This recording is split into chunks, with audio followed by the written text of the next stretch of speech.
The wind came down from the northern ridges like a breath that had traveled too far, carrying with it the faint smell of ash and rain.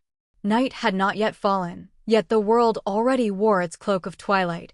Shadows pressed long fingers across the meadows, and the sky turned the color of old parchment streaked with ink. From a distance the hills looked peaceful, the way ruins do when their stories have been forgotten. But peace here was only the skin of something deeper, something that stirred restlessly in the soil itself. On the highest rise, where an abandoned watchtower leaned against the years, a lone figure stood. His cloak moved as if it remembered older storms, and in his hand glowed the faint ember of a pipe. Gandalf the Grey watched the valley below, smoke curling upward to join the restless air.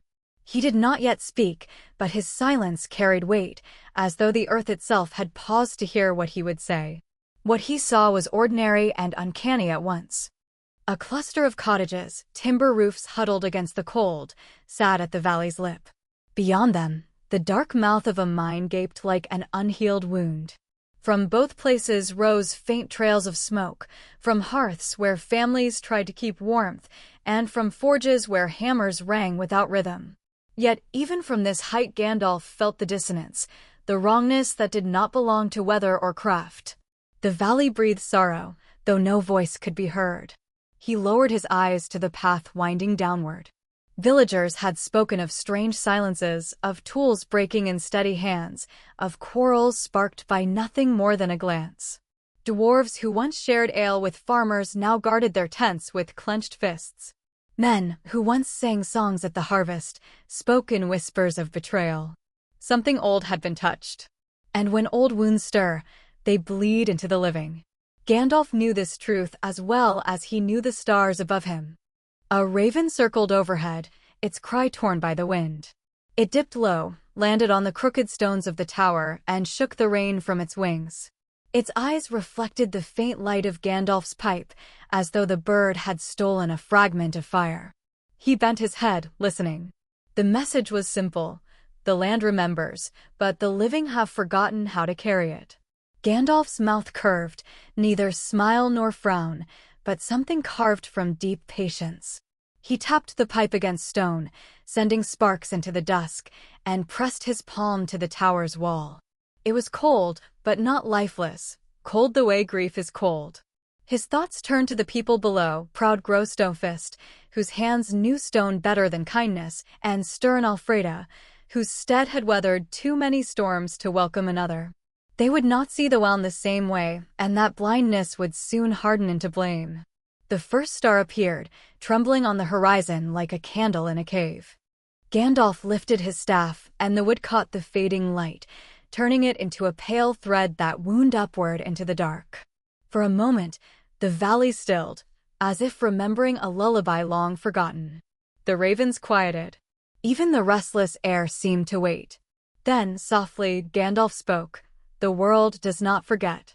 It only waits for us to listen. His voice rolled down the slope, low and steady, a tone that seemed older than the stones themselves. Shadowfax, waiting at the tower's base, lifted his head, ears flicking toward the valley. The horse's breath hung white in the cooling air, a cloud that seemed to merge with the mist rising from the fields. Without haste, Gandalf descended. Each step on the path was measured, like a line written with care. The valley below grew larger, its shadows deeper. The cottages seemed to draw together in suspicion, the mine darker still. From a distance, the people were no more than sparks of firelight, yet Gandalf felt the tension among them like a taut string about to break. He could almost hear their thoughts. They are to blame, not us, whispered again and again until it became truth. As he neared the edge of the village, a child's voice cut through the dusk. Clear, high, and unafraid, it asked, "Master, why does the earth cry at night?" The question hung in the air, simple and devastating. Gandalf paused, the staff planted firm beside him, and the valley seemed to lean in, waiting for his answer. He looked down, his eyes kind and solemn. "Because some memories," he said softly, "are too heavy for silence." And with that, the night deepened. The story had begun. The village lay at the threshold of night, each house lit from within as though the people feared what waited beyond their walls. Gandalf passed through the crooked lanes, the sound of his staff against the earth steady and low, almost like a heartbeat. Doors opened a crack at his passing, then shut quickly, the way eyes close against pain they do not wish to name. Yet in the silence he heard everything, the shiver of fear in whispered words, the sharp edge of quarrels held barely in check, the ache of weariness that no fire could warm. He stopped before a forge where the coals glowed thin and red.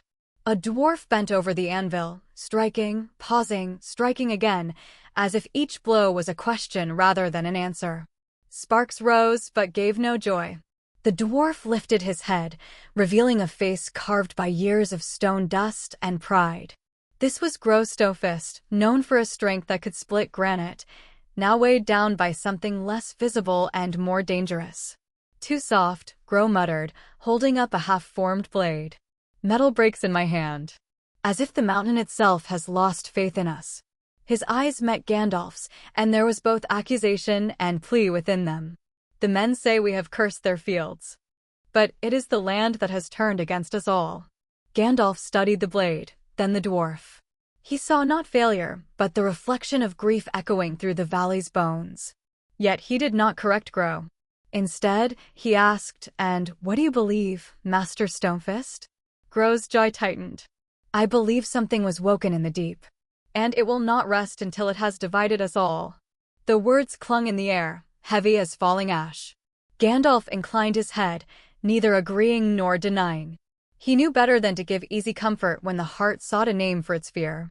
Beyond the forge, he crossed into the steadings where fields lay pale under the moon, stalks brittle long before harvest.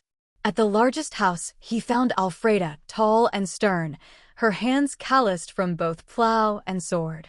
She stood with arms folded, watching her people quarrel around a long table. The room smelled of earth and sweat, but more than that, it smelled of distrust. "They dig too deep," Alfreda said before Gandalf could speak, her voice like iron rung on iron. "The dwarves pull shadows from the mountain and loose them upon us. Children wake crying of soldiers at the door. My men see visions of betrayal in every smile. This cannot continue." Her words were firm, but her eyes betrayed weariness, the kind that comes not from battle, but from carrying fear for too many nights. Gandalf placed a hand on the rough wood of the table. "Have you spoken with them, truly spoken?" "They hear nothing but the ringing of their hammers," Alfreda replied bitterly. "They have no wish for peace." At that moment, the door burst open and a young boy stumbled in, cheeks flushed, eyes wide with fright. "Mother, the river, it runs black, and the air is full of voices." His cry silenced the room. Alfreda rushed forward, but the boy clung to her skirts, trembling. Gandalf bent low, looking into the child's eyes. What he saw there was not simple fear.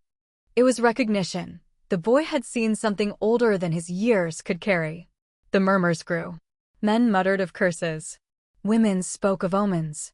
The fragile balance between dwarf and villager cracked a little more. Gandalf rose slowly, his presence filling the room, and raised his staff. A pale glow filled the chamber, not blinding but steady, as if he carried a piece of dawn within the night. "Listen," he said, voice low but carrying to every corner. "What you fear is not each other. The land itself is wounded. Old sorrow has found breath again, and it seeks to live through you. Quarrel if you wish, but you will only be speaking with the grief that binds you." The glow dimmed, but the silence remained. For a moment, the villagers' eyes turned not toward one another, but toward the unseen darkness pressing at the edge of their lives. Alfreda's hand tightened around her son's shoulder. Gro, who had entered silently behind Gandalf, stood in the doorway, his beard dripping with forged sweat, his face unreadable. Their gazes locked suspicion, anger, perhaps even a flicker of recognition. The tension hung like a storm that has not yet broken. Gandalf knew the night would not pass without choice. He also knew that whatever had been disturbed in the deep would not rest until the living learned how to face it together. As the villagers dispersed uneasily, he turned to Gro and Alfreda.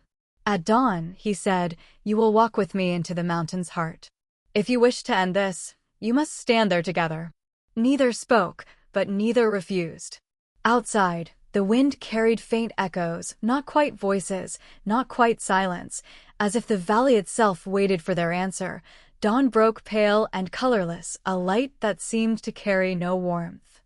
Mist clung to the valley floor, drifting in torn banners as if some ancient army had marched through the night and left its breath behind.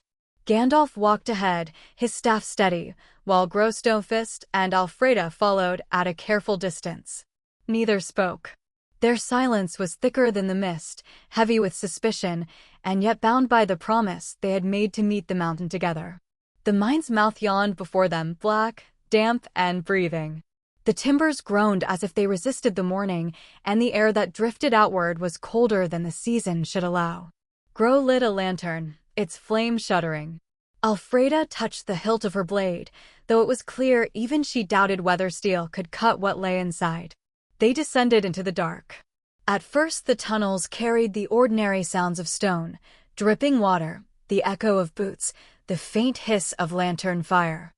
But as they pressed deeper, the air grew heavy, not just with cold but with weight, a sorrow so palpable it bent the shoulders, slowed the breath. Alfreda's jaw clenched, Gro's hand trembled slightly, though he tried to hide it. Gandalf alone kept pace, though his eyes shone with caution. They reached a cavern hollowed long ago by pick and hammer. In its center stood a block of stone, carved with spirals that caught the lantern light and seemed to move. Across its face ran a fresh fracture, jagged as lightning frozen in rock. From that wound seeped a dull, pulsing glow, like the dying ember of a fire that refuses to go out. Gro drew a sharp breath. "We found it weeks ago," he admitted, voice thick. "The deeper we dug, the worse it grew. At first it was only shadows at the corner of the eye. Then quarrels. Then dreams that left us raw. I thought to cover it, to hide it from the men. But the crack widened, and the voices grew louder." Alfreda turned on him, eyes flashing. "So it was your doing? You woke this curse?" Gro bristled. "We sought or not sorrow." Their words ricocheted through the cavern, and as if the stone drank their anger, the glow flared. A vibration rippled through the air, rattling the lantern hook, shaking dust from the ceiling. Then a sound. Not quite human, not quite stone, a chorus of voices rising in grief so profound it was almost unbearable. Cries of battlefields long vanished, laments of mothers, the hollow groan of cities lost to fire. The cavern itself seemed to remember every death ever carved into its veins. Alfreda stumbled back, pressing her hands to her ears. Gro's lantern fell and shattered, plunging the cavern into shifting half-light. Out of the glow stepped figures, not alive, not fully spectral soldiers with hollow eyes, farmers clutching broken tools, children reaching for hands that were not there. They were not threats, they were memories made flesh, sorrow too long imprisoned now pouring out to be seen. Alfreda's son's words echoed in her mind. Why does the earth cry at night? Now she understood. The earth had not forgotten. It demanded witness. She lowered her blade, her breath breaking. "These are not our enemies," she whispered. Gro, too, faltered, seeing among the phantoms a figure that looked like his own brother, lost years ago to a cave-in. His voice cracked, rough as stone splitting. "We left them behind." Gandalf raised his staff. A light grew at its tip, not harsh but tender, like dawn falling on graves. The apparitions turned toward it, their cries softening into something like recognition. "This stone was carved to hold sorrow," Gandalf said, voice steady above the echoes. "But sorrow cannot be buried forever. When the living deny their grief, it rises, and it wears their faces." The cavern shook again, and the fracture widened. A chunk of stone fell away, releasing a wave of grief so powerful it dropped Alfreda to her knees. Gro clutched his chest, his beard damp with tears he could no longer withhold. Gandalf alone held firm, though even he staggered as the flood of memory pressed against him. This was the turning point, no longer rumor, no longer blame. The valley's wound was open, and it would not close without cost. Gandalf lifted his staff higher, his voice ringing clear. "You must choose. Either face this sorrow together, or be consumed by it alone." The stone flared one final time, and the phantoms surged, rushing toward them in a wave of shadow and light. The cavern was alive with memory. Phantoms pressed in from every side, a tide of grief with no shore. Some wept, some raged, some simply stared with eyes that knew no peace. Their voices overlapped in a chorus that had no end, a battlefield's last cry, a mother's broken lullaby, the hollow roar of burning halls. Alfreda fell to her knees, arms shielding her son in a gesture born of instinct. Though the boy was not here, only his memory, only her fear that she would one day hear his cry among these voices. Tears streaked her cheeks, though she would not name them as weakness. "I see them," she whispered, voice raw. "Every loss I feared, every betrayal I have dreamed, it is all here." Gro staggered, bracing himself against the stone wall. Before him stood the phantom of his brother, shoulders dust-streaked, eyes hollow with the weight of unspoken blame. Gro's lips trembled, the words breaking free like rock splitting under pressure. "You told me not to push the vein. You begged me, and I forced it. The cave took you, and I never forgave the stone or myself." His voice cracked, and for the first time, the hammer-hard dwarf bent under his own sorrow. The phantoms pressed closer, their touch cold but not cruel.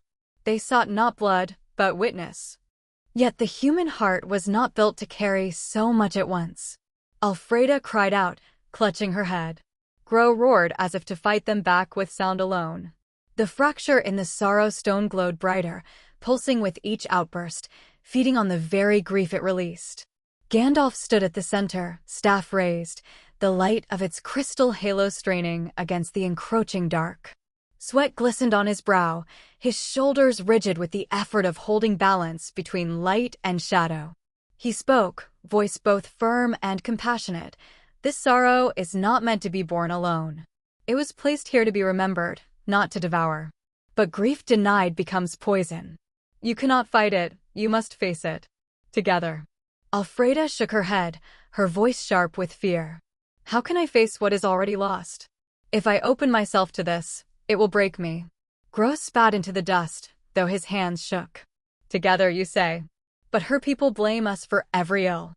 Why should we share this burden when they have sharpened their words into knives against us?" The cavern trembled, dust raining down like ash. A great crack echoed, and the stone's wound widened another inch. The phantoms wailed, their grief rising to a fevered pitch. Gandalf's light flickered. He knew the truth. If the stone split fully, the sorrow would not stop at this valley. It would spread, seeding despair wherever the wind carried it. He turned to them, his eyes kind but fierce. "You are not asked to forgive the past in a moment. But if you refuse to stand together, you will repeat it endlessly. Grief will bind you in chains stronger than any iron. Look at one another. Not as foe, as kin in sorrow." The words struck like hammer blows. Alfreda's breathing slowed. She turned, meeting Gro's gaze through a veil of tears. For the first time, she saw not a dwarf miner, but a man undone by his own losses, as human in pain as she was. Gro, in turn, saw not a stern adversary, but a mother whose every battle was for the safety of her child. The phantoms shifted, some softening, their cries dimming as if waiting for the choice to be made. Gro's voice broke the silence. "If we carry this together, we might live. If we turn away, we are already dead." Alfreda swallowed, then nodded once, sharp as steel tempered by fire. "Then let us carry it." The stone pulsed violently, sensing their resolve, as if testing the strength of their newfound unity. The cavern shook so fiercely that rocks split from the ceiling, shattering on the floor. Gandalf lifted his staff high, light blazing once more. "Then you must act," he commanded, voice echoing like thunder. "Join your hands. Let the craft of the dwarves and the song of the men mend what grief has broken." With trembling steps, Gro placed his calloused hand in Alfreda's, her fingers rough with soil and labor. Their clasp was hesitant, fragile, but real. The phantoms swirled around them, pressing in like a storm. The stone's glow grew searing, casting jagged shadows that danced like specters of war. Gandalf lowered his staff between them, the light merging with their joined hands. The air tightened, not just heavy, but alive, as if the very world leaned in to see whether the living would fail or endure. And then, with a low, thunderous crack, the sorrow stone blazed as if it would burst. The climax had arrived. The cavern howled like a living thing. From the wound in the sorrow stone spilled light so fierce it burned white against the dark, a torrent of memory flooding every corner. The phantoms shrieked, not in anger, but in unbearable grief, voices torn from battlefields, from deathbeds, from the silence of children's graves. Gro and Alfreda stood with hands clasped, their grip trembling as the force of centuries pressed against them. Their knees buckled, yet neither let go. Gandalf's staff flared above them, its glow weaving a fragile circle of light that barely held back the tide. The stone pulsed once, twice, then split wider. The cavern floor heaved. A torrent of spectral figures surged outward, rushing toward the living with faces twisted by grief. Gro cried out as he saw his brother again, this time not silent, but screaming his name in endless reproach. Alfreda staggered, clutching her chest as she saw visions of her son grown, fallen in battle, his small voice gone forever. Their clasp nearly broke. "Do not turn away," Gandalf thundered, his voice carrying over the roar of sorrow. "To deny them is to be devoured. Look at what is shown. See it. Bear it. And let it pass." Gro sobbed, his great shoulders shaking. I cannot carry him again." His brother's phantom reached for him, hands trembling, eyes hollow. Gro lifted his head, tears streaking through the dust. "But I will not leave you this time." With a cry that cracked like stone under hammer, Gro stepped forward, not to fight, but to embrace the phantom. His arms closed around emptiness, yet in that act the figure's rage softened, its hollow eyes dimming into peace before dissolving into mist. Alfreda trembled as the vision of her son's lifeless body lay at her feet. She knelt, every part of her screaming to deny it, to banish it, to shut her eyes. But Gandalf's words rang in her, "See it, bear it, let it pass." She reached out with shaking hands, cradling the phantom child as she would her living one. Her sob broke like a dam, a sound rawer than steel on stone. The child's eyes opened once, clear and bright, and then the figure faded, leaving only the warmth of memory in her arms. The phantoms wailed together, a last cry that shook the mountain. The fracture in the stone flared blinding white, as though the heart of grief itself had been exposed. Gandalf strode forward, staff blazing, his voice echoing with the authority of ages. This sorrow was carved to be remembered, not to rule. Its weight is too vast for one, but not for many. You who remain, join your voices, join your hands. Let memory become song, not chain. Gro and Alfreda pressed their palms to the stone, silver-threaded veins burning into their skin. The spiral carvings pulsed, demanding more. Gandalf planted his staff against the fracture, light streaming into the crack like molten silver. The stone screamed not in anger, but in the sound of release, 1,000 years of grief let loose in one breath. The cavern blazed with visions, armies marching, mothers mourning, towers burning, and then, softer visions, hands building homes, fires rekindling, laughter echoing after storms. The sorrow was not gone, but it was remembered whole, without venom. With a final resounding crack, the fracture sealed. The glow dimmed into a steady pulse, no longer violent but calm, like the beat of a heart at rest. The phantoms faded, their cries replaced by silence, not empty but sacred. Gro collapsed to his knees, chest heaving, tears streaming into his beard. Alfreda sank beside him, her hand still gripping his. Neither spoke, for no words could hold what they had just carried. Yet in their eyes there was no hatred, no blame, only a weary recognition that they had borne something together and survived. Gandalf lowered his staff, the light fading into embers. His face was lined with sorrow and with pride. "You have done what few can," he said softly. "You faced grief without turning it to rage. You remembered the dead without letting them master the living. That is how sorrow is mended." The cavern lay quiet, the stone whole once more. Above, the mountain shifted, a deep groan of relief running through its bones. It was as if the land itself exhaled. For a long time, none of them moved. The silence was not heavy now, but vast, like the space left after a storm, waiting to be filled by new voices, new stories, not bound by old chains. The mountain held its silence. Not the silence of fear or oppression, but a stillness earned, like a battlefield long after the armies have gone, when the grass dares to grow again between broken stones. The sorrow stone stood whole, its glow faint but steady, a reminder that memory had found its place once more. Gro and Alfreda remained kneeling at its base, their hands still pressed to the cool surface, reluctant to release the contact. Their breathing slowed, their shoulders eased. When at last they drew back, they did not let go of one another's hands. What had begun as suspicion and anger had become something heavier and paradoxically lighter, a shared burden, a grief carried together. They looked at one another with new eyes, the kind that see both wound and strength at once. Gro broke the silence first. His voice was low, worn raw. "I thought sorrow was an enemy to be beaten back. But it is not an enemy, is it? It is a brother who cannot be left behind." Alfreda's eyes softened, and though her lips trembled, she managed a small nod. "We name it enemy because we fear it. But when we turn toward it, it becomes kin." Gandalf smiled faintly, though the weariness in his gaze was plain. His staff leaned against the stone as if it, too, had carried weight. "You have spoken rightly. Sorrow, when denied, poisons. When embraced, it teaches. The world is stitched together by those who choose to remember without hate." The cavern breathed again, as though in agreement.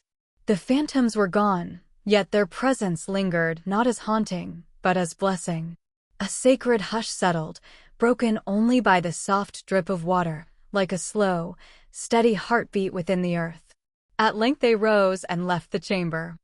Outside, the valley greeted them with air that felt different, lighter, fresher, touched by the first warmth of sun climbing over the ridges. The mist had thinned, no longer resembling banners of an endless war, but drifting harmlessly over fields where seeds might once again take root. Villagers emerged from their cottages, dwarves from their tents, faces drawn with uncertainty. Alfreda and Gro stepped forward together. No grand speech was given, no declaration made. But the sight of them side by side, hands marked by the same stone, shoulders bowed by the same grief, was enough. The crowd hushed. For the first time in many weeks, no accusations were hurled. Instead, a quiet acknowledgement passed between them all. Something had shifted. Gandalf watched from a distance, his pipe glowing faintly as he drew in the taste of the morning. Smoke curled into the pale sky, and he let his eyes wander over the valley. He knew this was not the end of sorrow. It never was. Old wounds reopened, griefs resurfaced, hearts faltered. Yet what had happened here mattered. They had learned, if only for a time, that sorrow can be borne without turning into hatred. And that was enough for now. Shadowfax snickered softly, stamping the earth with impatience. Gandalf laid a hand on the horse's mane, eyes lingering one last time on the valley. Gro was laughing faintly now, the sound brittle but real. Alfreda stood with her son pressed against her side, her face calmer, her gaze unburdened. These small images were what he carried with him, brighter than victory, stronger than power. He mounted, the wind tugging gently at his cloak. The villagers looked up, but none called after him. They seemed to understand. Gandalf's road was never meant to end in one place. His task was to mend where mending was possible, to bear witness where others could not, and to remind the weary that even sorrow may be held with grace. As he rode toward the horizon, the morning sun broke through the thinning clouds, gilding the valley in a tender light. The mountain behind him groaned once more, not with pain, but with something like relief, as though it, too, had set down a burden. Gandalf drew a final puff from his pipe, exhaled, and whispered into the wind, "Rest, at last." And the valley did.